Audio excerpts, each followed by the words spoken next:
Imagine waking up in a world straight out of a fantasy novel. The ground beneath you is damp, and a cool breeze caresses your skin. You open your eyes to see a canopy of ancient trees, their leaves filtering sunlight in a mesmerizing dance. The air is alive with the sweet melody of birdsong and the gentle rustling of creatures in the underbrush. The scent of moss and wildflowers fills your lungs. This isn't just any forest, it's Vorinth, a realm where magic whispers in every leaf and stone. What mysteries await you in this enchanted land? What adventures will unfold as you take your first steps into this lush, vibrant world? The path ahead is yours to choose, and the story is just beginning. Welcome to Vorinth, where every moment is an opportunity for wonder and discovery. Suddenly, a voice breaks the silence behind you, sharp and commanding. Don't move. You freeze, the weight of the words hanging in the air. Slowly, you turn your head, and there stands a tall figure clad in gleaming silver armor, his hand resting on the hilt of his sword. Beside him, a fiery-haired woman with a mischievous grin and a staff in hand steps forward. A third figure, quiet and shadowy, lingers behind them, a bow in his grasp. You've got some explaining to do, the knight says, his tone serious. The maid waves her hand. Oh, relax, Bram. They don't look dangerous. Just confused. The archer Kill says nothing, his eyes narrowing as he studies you. Sure, ask, what do you do? His voice low and calm. They could still threat. We don't know anything about them. His bow is steady, the tension in the string visible, though he hasn't fully aimed it yet. His piercing gaze makes you feel as if he's already deciding whether you're worth the risk. You're surrounded by questions, confusion, and an air of distrust. Do you try to explain yourself, ask them what's going on, or focus on the human strange glow and hope for answers? Whoa. Hey. I don't know where I'm at right now. I don't know how I got here. I'm about as clueless as you guys are. But clearly, I'm not a threat. I'm definitely not a threat. Tell them I'm not a threat. Hair bounces as she twists to look at you, wide-eyed but grinning. Whoa. Hey! You stammer, peering around her at Bran. His hand tenses on the hilt of his sword, his expression unreadable. I don't know where I'm at. I don't know how I got here. I'm about as lost as you guys are, but I'm definitely not a threat. Well, you're doing a great job convincing them, she quips, her tone light and teasing. Totally non-threatening. You glance at Kale, whose bow remains half drawn, his gaze sharp and calculating. Hey, why are you pointing that at me?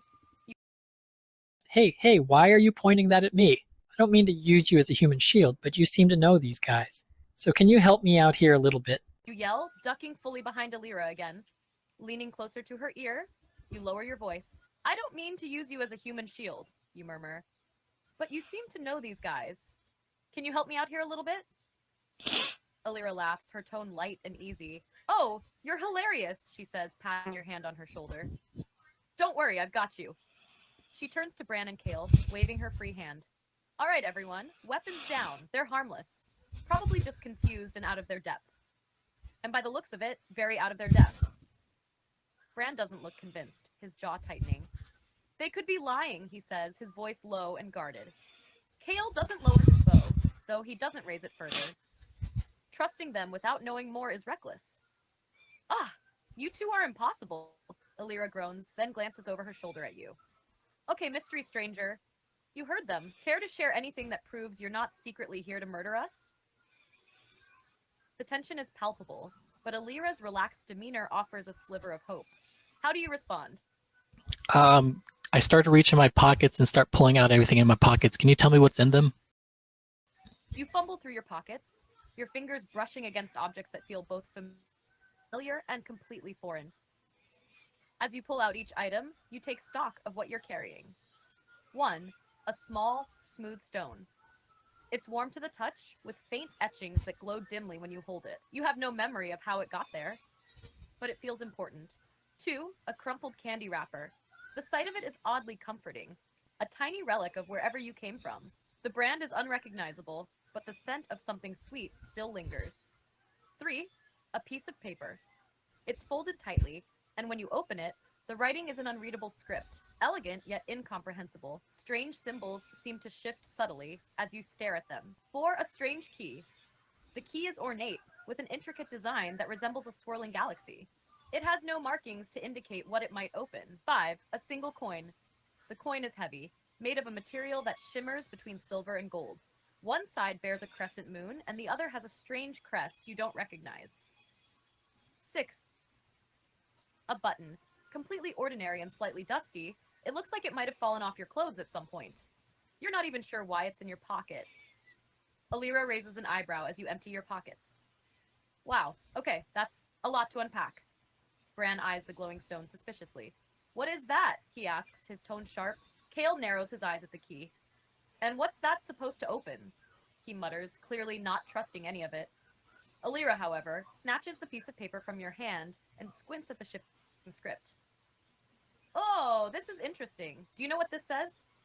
Or did you just find it? How do you react to their curiosity and suspicion? Do you know anything about these items? Or do you let them interpret? The rock is for self-defense.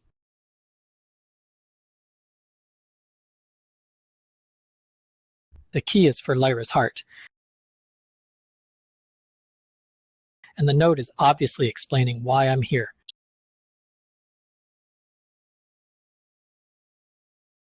The button was to remind me of something, and I forgot.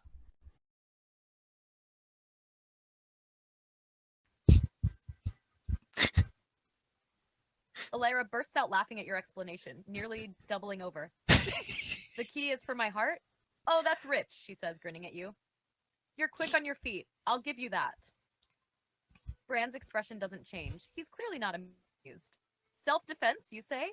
He mutters, eyeing the glowing stone in your hand. That doesn't look like any weapon I've seen. What exactly does it do? Kale doesn't laugh, but you catch the faintest twitch of his lips, as if he's holding back a smirk. He points at the paper Alira is holding. And that note?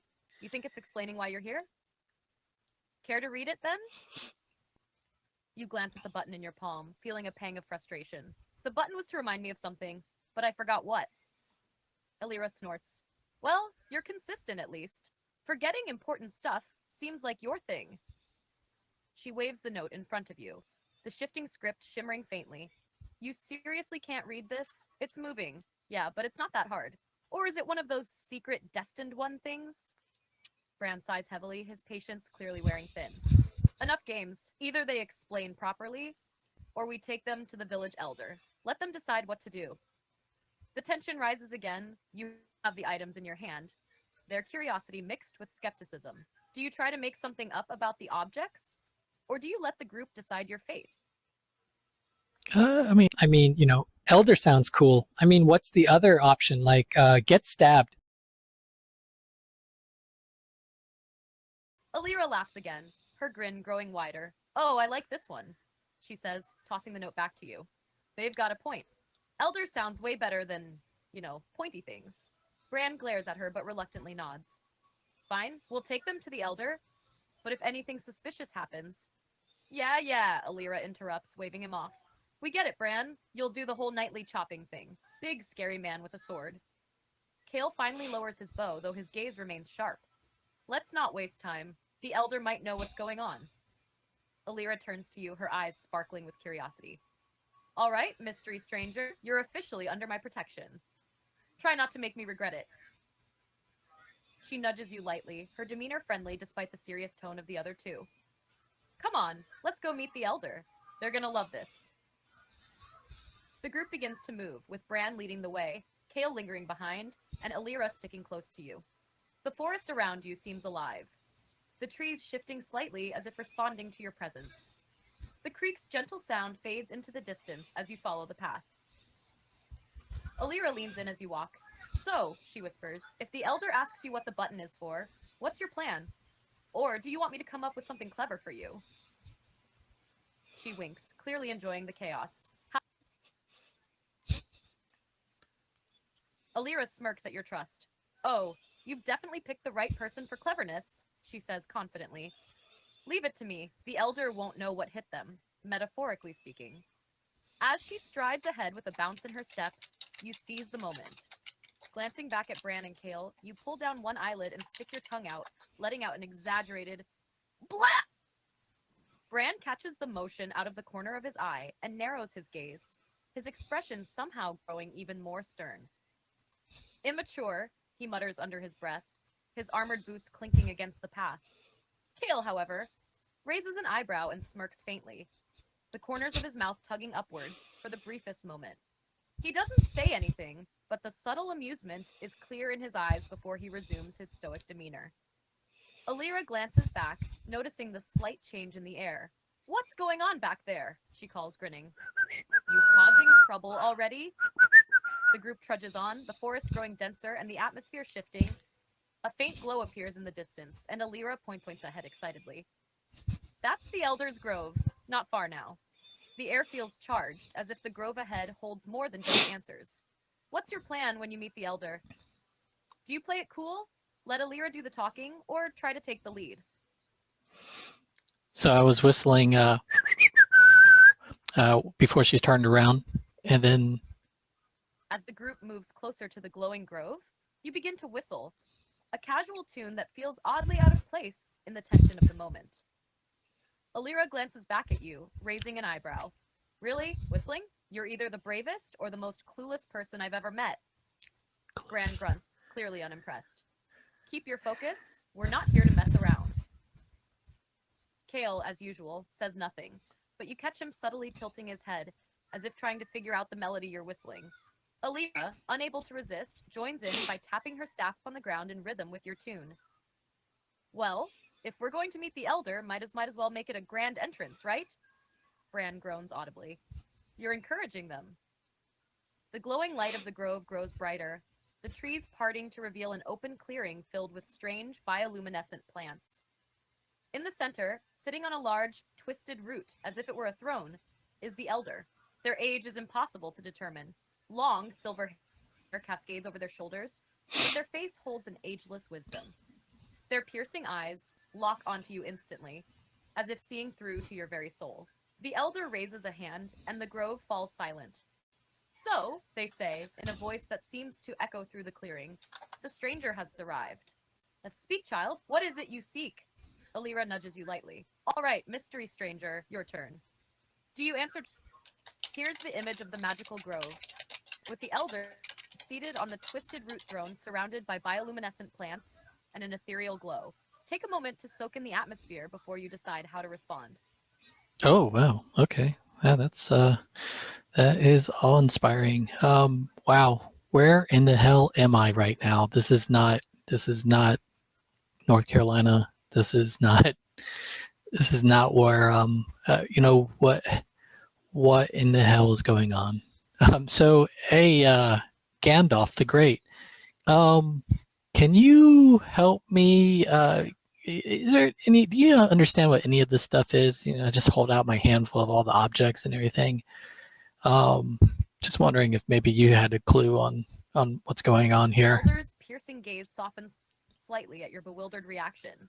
They tilt their head, their silver hair shimmering in the bioluminescent glow, and a faint smile plays at the corners of their lips.